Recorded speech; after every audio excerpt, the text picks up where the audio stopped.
Bonsoir. Ce soir célèbre une magnifique aventure collective qui aura duré presque 3 ans.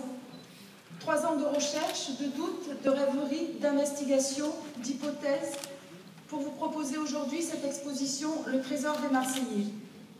Le Trésor des Marseillais est un édifice consacré par la cité de Massalia entre 530 et 500 avant Jésus-Christ à Delphes, dans le sanctuaire d'Athéna Pronaïa. Nous ignorons pratiquement tout des circonstances précises de sa construction, mais nous sommes sûrs d'une chose, les éléments sculptés conservés sur le site et au musée archéologique de Delphes sont d'une très grande qualité. En effet, les 29 fragments en marbre que vous allez découvrir dans la chapelle sont classés trésor national en Grèce et partie constituante de l'édifice.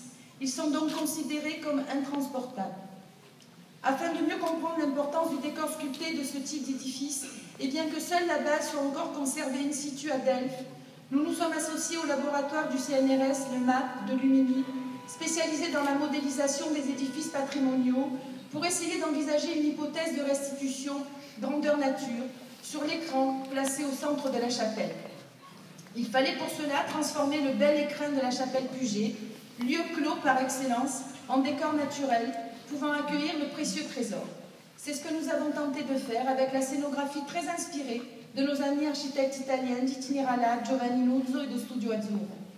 Mais rien de tout cela n'aurait été possible sans la collaboration sans faille de nos amis archéologues et conservateurs grecs et l'aide constante de l'école française d'Athènes. Je voudrais, partant de Grèce, revenir à Marseille pour remercier en premier lieu la délégation générale de la culture, de l'éducation et de la solidarité, dirigée par Madame Christine Susini, déléguée générale, ainsi que le chargé de mission à la culture, M. Jean-Jacques Jordi, le directeur de l'action culturelle, M. Sébastien Cavalier, la directrice des musées de Marseille, Madame Christine Poulain, ainsi que l'administrateur des musées, M. Richard Revès, qui m'ont permis de réaliser cette exposition. Il me faut aussi remercier dans son ensemble tout le service des musées, l'équipe technique dont vous pourrez voir le remarquable travail.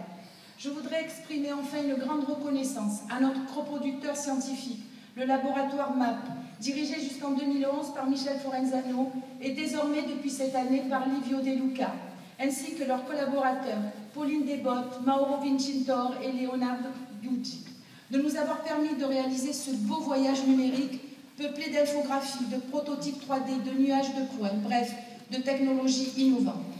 Que dire de tous les membres du commissariat scientifique que j'ai eu l'honneur de réunir?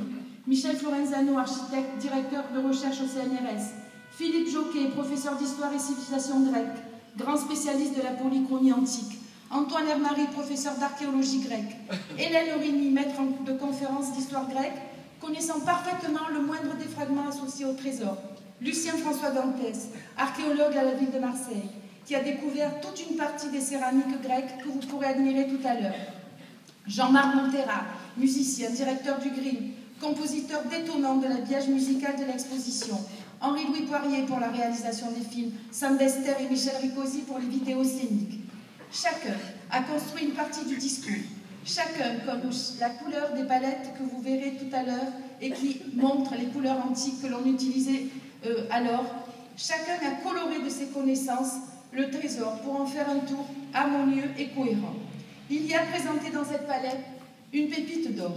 C'est sans doute Maude Mullier, archéologue et dessinatrice, qui par son talent, aidée du talentueux infographiste Léonard Gucci, peut nous faire aujourd'hui envisager une hypothèse de restitution de la frise sur laquelle viennent se poser les si précieux objets. Et pour terminer, et avant de commencer la visite, juste vous prévenir que cette exposition est loin d'être silencieuse. Elle se laisse voir, mais aussi écouter. Peut-être entendez-vous le bruit du port, du vent, le rire des banqueteurs et sans aucun doute les prophéties de la Pythie. Je vous remercie.